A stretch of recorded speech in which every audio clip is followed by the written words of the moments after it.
Okay, and when everyone thought peace will return to Rivers State and the people will begin to enjoy full leadership after the Supreme Court judgment, a new twist to the crisis took center stage as a drama ensued at the State House of Assembly quarters when Governor Fubara arrived at the venue with the entrance gate locked. Now, the action of the security personnel was hinged on the position that there was no official communication between the governor and the assembly.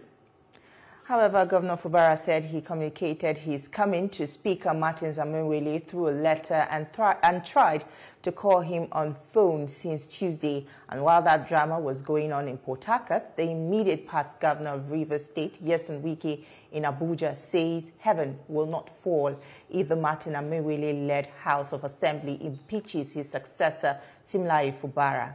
And for more on this development, let's speak with a lawyer who is live via Zoom, Stanford Irunabere. It's good to have you on the program, Mr. Irunabere. Well, Mr. Stanford, can you hear us? I can hear you. Okay. Yeah, nice to have you here with us. In me. All right. Okay, yeah. Let's go straight to the issue on the table. Rivers State, the peace is not there. What exactly is going on? Well, as you very well can see, like you clearly said, the governor went to the Rivers State House of Assembly and only to meet the gate shut. Of course, let's not forget, if the governor does not want peace, I want to clearly say one particular thing. This governor he still has immunity. He's still the governor of Rivers State.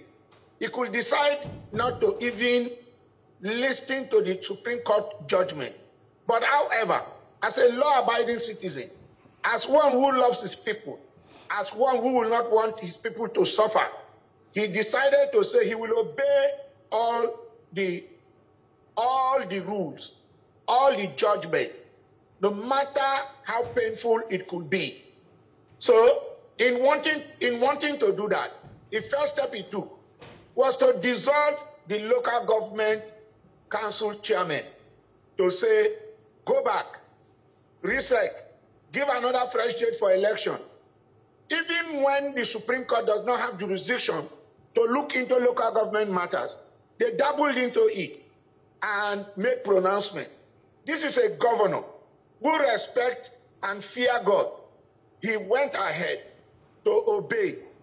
As if that is not enough, as the Supreme Court CTC was made public, he also went a step further. Now, Barrister, let's quickly go into certain issues now. Let's go into certain issues. Now, the governor, like you said, went to the House of Assembly and the gate was locked. This was a House of Assembly you had no relationship with for about 2 years. The best way to approach this House of Assembly is it through letter communication. Shouldn't that be a back-end conversation with them before you made a move? And when you wrote the letter, was there a correspondence from the House to the governor that, okay, you can come? I think we lost connection with him there. Yeah. Looking at the situation right now, I feel it's a good sign because we can see the governor making efforts to, reach out and obey the Supreme Court judgment, whether or not he actually had no choice. Yeah, whether or not he did that in the right way. I'm talking about him getting correspondence or feedback from the lawmakers if it's okay, to come over before he made that move is still in question. But the good thing is that sorry, I think we have him back now. Well, okay, Stanford, we're with you. Can you go on? Now, the governor said he has made communication with the speaker, and they formally wrote, if the two persons, they've been at loggerhead. Now, mind you, these are persons who had defected from the original party that sponsored them. That's an allegation that the Supreme Court did not agree with. I guess you know that. No, it is not an allegation. It is all over the place. They went to court. They went to court and swore to an affidavit. Those are evidences. Mr. Irunabere, before the Supreme Court.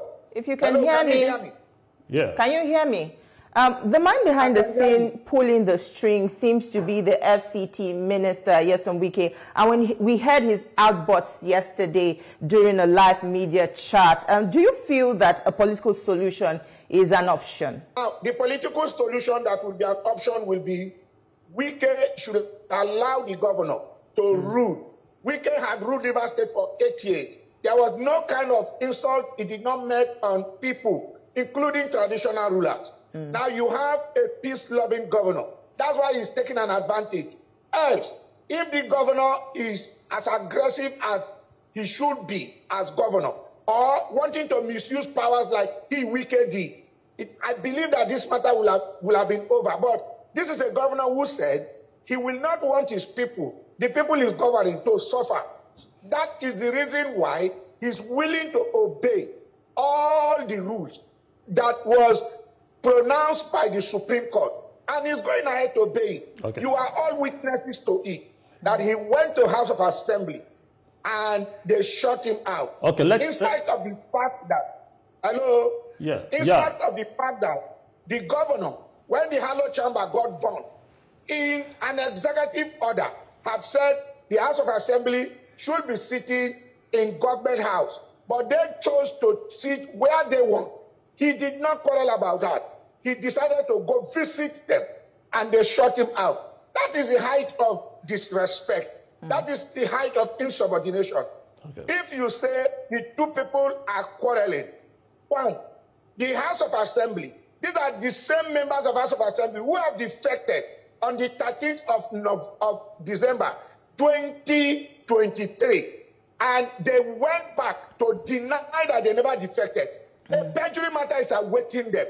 This is a known fact to everybody. Okay. But we have a peace-loving governor who wants to govern his state peacefully, irrespective of whose horse is God. He's willing to go to anybody and say, let's work together. Let's bury the hatchet. Let's forget about the past and move on. But these are people who have been controlled by somebody somewhere who have governed this state for 8 years. Well, Mr. Arunabe, yes, we'll have to leave the conversation there. We do hope that, the issues will be resolved amicably in the long run. Thank you so much for your time with us on the program this morning. Thank you very much. I want to use this opportunity to call on all rivers, well-meaning rivers, people to remain calm and be peaceful, like our governor. Thank you for that call. We will give God all the glory. Yeah.